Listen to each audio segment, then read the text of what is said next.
Я еще не проснулась, видать. Всем привет, это Лена, и добро пожаловать на мой книжно-лингвистический канал. Я сейчас в Бельгии, а это значит, что практиковать тут можно аж 3 языка – французский, немецкий и нидерландский. Правда, в последний я хоть и успела влюбиться, но все же сперва придется выучить его хотя бы немножко. Так что подписывайтесь на мой канал, ставьте лайки, делитесь этим видео и поехали. Итак, нидерландский язык. Его еще иногда называют голландским или фламандским, но, как выяснилось, это не совсем корректно. Голландский язык – это язык 2 провинций в Голландии, 2 из 12. Они называются Северная и Южная Голландия. Этот голландский диалект, несомненно, внес свою лепту в развитие нидерландского языка, поскольку в 17 веке одна из этих провинций была центром экономического и общественного политического развития. Фламандский язык тоже не является нидерландским языком. Это диалект населения всего лишь одной маленькой части Бельгии, где официально говорят только на нидерландском. Так что язык все-таки нидерландский, хотя и надо признать, что термин фламандский звучит гораздо круче. Сам термин нидерландский появился вообще-то не так давно. До 15 века он назывался иначе, что, кстати, видно из английского языка. По-английски нидерландский будет Dutch. В основе названия Dutch лежит вот это вот слово, которое я совершенно не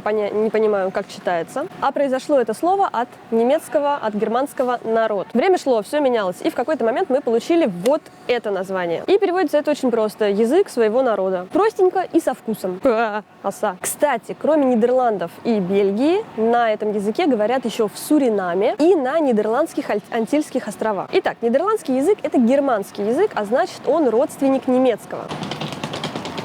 И это очень заметно по словам и выражениям типа «alles gut», которые переводятся как дела, what's up, или каким-нибудь приветствием типа «guten Morgen», или «Gute Nacht». Не знаю, правильно ли я это произношу, но у меня получается пока только так. Но, тем не менее, есть и такие слова, которые, прям вообще ни в какие ворота, типа «alsjeblieft», потому что это слово означает «please», «пожалуйста», но выглядит оно так, как будто кот прошел по клавиатуре. Но зато в нидерландском языке нет диакритиков и надстрочных, подстрочных всяких знаков, которые всем нам причиняют столько боли и страданий. Никаких палок влево, палок вправо, мышиных хвостов, 2 точек, как над буковкой «ё», но зато куча согласных подряд, попробуй выговори. Причем сочетание этих согласных гораздо хлеще, чем в немецком, потому что этот горловой он просто приводит меня в восторг. Вот этого звука «х» очень-очень много в нидерландском языке, но он не такой легкий, как в русском, а он горловой, клокочущий и почти арабский. В общем, очень колоритно. Нидерландский язык огромный воришка, впрочем, как и любой другой язык. Он натырил огромное количество слов из всех возможных языков, до которых дотянулся, но особенно у французского и иврита. Из иврита пришло огромное количество всяких слов и выражений, особенно это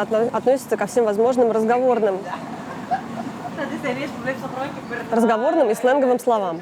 А вот это пришло из французского. Опер, bouillon, bureau, humeur, jus d'orange, pantalon и так далее. Мораль, учите французский, он везде. А теперь самая крутая часть этого видео. Она посвящена неуместно длинным словам нидерландского языка. Их тут настоящий калейдоскоп. Нидерландский язык умеет склеивать слова так же, как это делает немецкий. Просто берешь 2 слова, ставишь их вместе в одно слово, и получается новое слово. И нидерландский пользуется этой возможностью, судя по всему, вообще не зная меры. Вот, например, некоторые из этих слов. Пытаться их прочитать я не буду, потому что это бесполезно, и сейчас очень рано для того, чтобы я смогла это сделать. Вот в этом слове, в первом по списку, у нас идет 38 букв. Перевод я написала на английский, потому что я не уверена, что я смогу это нормально перевести на русский.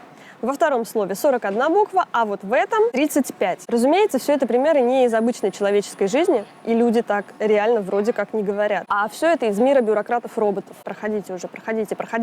Для сравнения, самое длинное слово английского языка содержит в себе всего 28 букв, а во французском 25. Антиконституционнellement. А вот, кстати, в немецком есть слово из 67 букв. Его я не буду пытаться ни переводить, ни тем более запоминать, потому что это же просто капец. Как и у французов, у нидерландского языка есть определенный орган, который следит за чистотой языка. Он контролирует и стандартизирует нидерландский литературный язык и следит, чтобы его не уносило в какие-нибудь ненужные дебри. Правда, волнует их исключительно написание. Все, что касается значений, за этим носители нидерландского языка обращаются к толстяку Ван Дейку. Другими словами, это местный Ожегов. Еще любопытно, что в нидерландском языке всего 2 рода, но не мужской и женский, а общий и средний. Мужской и женский в нем слились, почти как в английском, только слились они не совсем до конца. Возможно, именно это является одной из причин, по которой лингвисты считают, что носителям английского языка легко выучить нидерландский. И наоборот. Жители Нидерландов, как правило, очень хорошо говорят на английском. Вероятно, в немалой степени из-за схожести сложности языков, но еще и потому, что, видимо, это просто очень сознательные и умные ребята. Падежей в нидерландском тоже всего два, что приятненько. Причем оба они логичные и простые. Именительный, он и в Африке именительный, а второй притяжательный. Это тот, который выражает принадлежность. В русском его аналогом является родительный падеж, то есть какой-нибудь пальто брата, le manteau de mon frère, my brother's coat. По сути, все снова примерно как в английском. Вывод: Лена хочет выучить нидерландский, но это попозже. А пока мы пошли дальше гулять, потому что вот эту безумную красоту просто невозможно пропустить. С вами была Лена на фоне какой-то очередной брюссельской церкви. Всех целую, всем пока!